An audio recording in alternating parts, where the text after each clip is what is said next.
we have founded another organization called the Third Country National Support Network, which is a platform, a network of about 15 migrant organizations in Malta. Migrant organizations, not just African migrants, but from the Russians to the Serbians. So it's open to all. At the moment, we have about 15 members. So from Arab groups to African groups to the Serbian groups. Our aim is, again, the empowerment of migrant communities, the empowerment of migrant societies, and also the training of these migrants themselves to become community mentors or community power builders within their own society.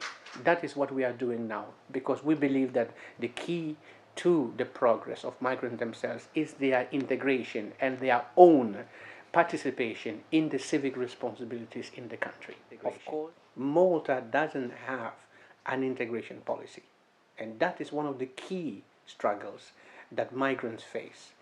How long can you be in Malta without ever having to think of a nationality or even residency?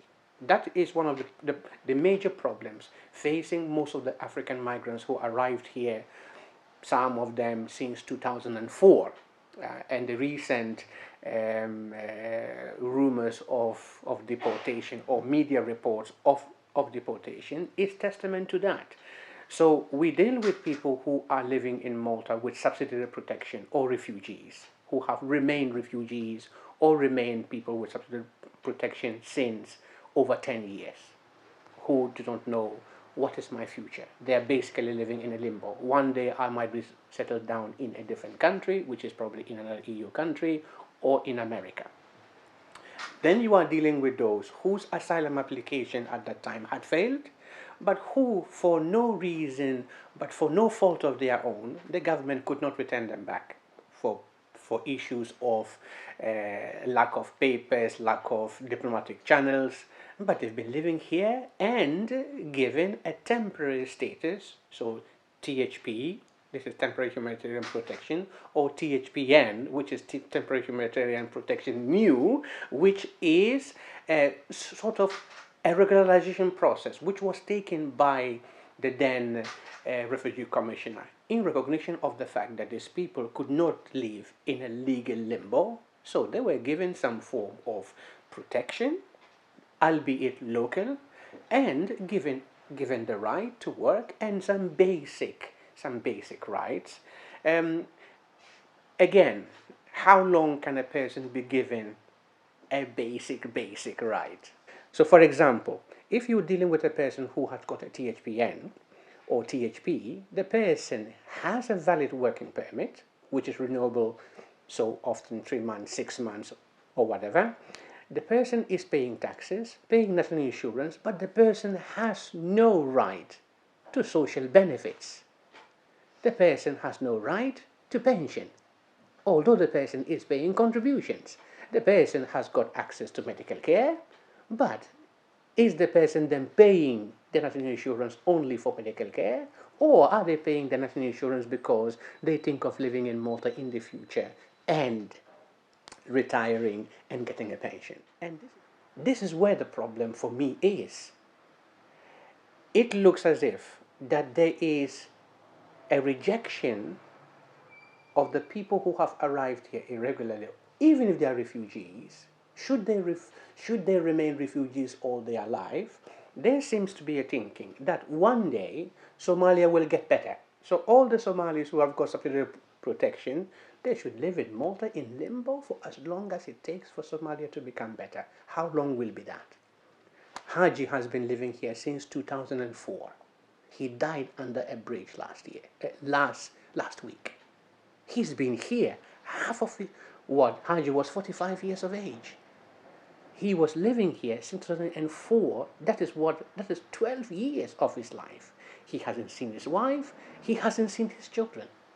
And he's died. There are people who even lived here even before that. I know someone who has been living here since 2002. The person still goes and renews his papers every year. I mean, how long can you live and work in Malta? to be given the right to apply for citizenship or to apply for long-term residency. So the question is not a question of law, it's a question of whether Malta wants to integrate. And I can speak of the African groups, because the other European groups, they are very invisible. You can never see a Bulgarian or Romanian or Serbian or Russian and make a difference. And there are many of them who live here without documentations.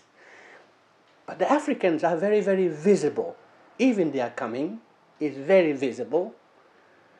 So why always the targeting of this group? And this is why this issue of deportations and children is very, very important. So if these people have made it, they've had to travel the desert, travel the sea, came here, and the fact that the government could not deport them shows that there's a difficulty in deporting these people back in their countries. They've lived here, worked for 5, 6, 7, 8, 10 years. They've had children. That means that legitimately they were expecting that since the government has acknowledged their difficulty, that they would live now and create a new life in Malta. I know people who have, even people who are in this community here, who have given birth to their children, and their children are now going to secondary school. How can you just take 1 week and say, now we're just going to take these children who have never known the identity of their parents' country, and who for no reason their own were born here, and given schooling in Malta, speaks Maltese, that you are going to return the families without giving these children that process. So you have a Ministry for Integration, but then migration is still a security issue. For a person who has lived and worked in Malta for 10 years, paying taxes, you know their faces, you know their ID card numbers. So what security concern are they posing to this guy? Employers are phoning us. I've trained this person, he's a very trusted worker. Why are they going to deport him? I'm willing to pay the fees. Every day we have phone calls here of Maltese employers being scared of losing their own employees. Have we ever complained of homelessness of people who are working? The persons who are homeless are the persons who have had mental health issues, and no one really cares about them. Most of the homelessness comes from mental health issues or substance abuse. So, but in Malta, do we have a place where migrants can go, apart from NGOs, can go and they are given an integration track? If you do this and you do this and you do this and you do this, in 10 years you become a Maltese. There's none. So our problem is not a problem of numbers. How many came to Malta last year? You know, so if not people... Many. So yes. Years gone by, it used to be many. A couple of thousand, but now... Even that, it was a question of management. Most people came and they left. So the argument about numbers is a question of fear. It's a question of the skin color again. If you see 10 black people, and sometimes I go to Valletta and I say, Lala, how many black people are in Malta? But if you count them, how many black people live here in Malta? A couple of thousand, 4,000, 5,000. How many Eastern Europeans live in Malta? There are over 20,000 Russians alone living here. But because we don't discuss about Russians or other Eastern Europeans, nobody knows that they exist. So it's a question of who do you focus on? And this is the unfairness of the migration discourse, because migration is not only Africans. Not only Africans migrate into Malta, other people migrate into Malta. So in our organization, we have got 15 organizations. The least of them are the African groups. Most of them are Arab groups. There are Syrians, there are Palestinians, there are Moroccans, there are Libyans. But also Africans, but the last bit. No, but yeah. This is, they don't see themselves as being part of the African, black African diaspora. Yeah.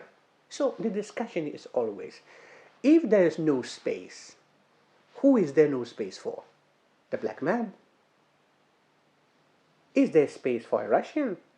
I'm just using names, as in terms of, is there space for a Filipino? Is there space for Chinese? Are there space for other groups of people? And people buying the IRP passports. So if we say that there's no space, are we saying that there's no space for who? Because we are saying that there's space. You can come, you can acquire, provided you meet the criteria. But Raphael, people who are coming here to seek asylum are not coming here because they're on holiday. They are leaving by no reason of their own. And to migrate and seek asylum is a fundamental human right enshrined in law. But one of the biggest issues that Malta still deals with is race. Let me give you a story. I took a man to work at a factory. And he called me. He told me, Ahmed, I need a worker, as they call us always. Right, so I took this guy. I told him, we met. I said, let me sit down in the meeting because I want you to explain the terms and conditions of work, la la la la. And as we spoke, this man turned to me and told me, Ahmed, he looks like a very, very good hard worker. He told me, but I want to confess to you, we Maltese, we're racist. He told me, because if this young man starts to work very hard and he succeeds, they will not allow him to work here. That was the owner of the factory. He told me, unfortunately, I have to tell you this. He told me, as long as they will have him to do all the dirty work for them, they will accept him. But if he tries to do something better than them, they will go against him. He told me, Ahmed, but tell him to work very hard because I trust him. And this was the employer telling me that, okay, I don't agree that all Maltese are racist, but he was being honest. Because in Malta there is no place, of course there's a place, at the NCPE, at the National Commission for Equality, where a person can go and report, but you report the racial discrimination. For what? What do you get? Actually, you are punished for reporting that you faced discrimination, and they will ostracize you. So our issue is a question of race. Are we able, is Malta at a point where we are able to deal with racial discrimination?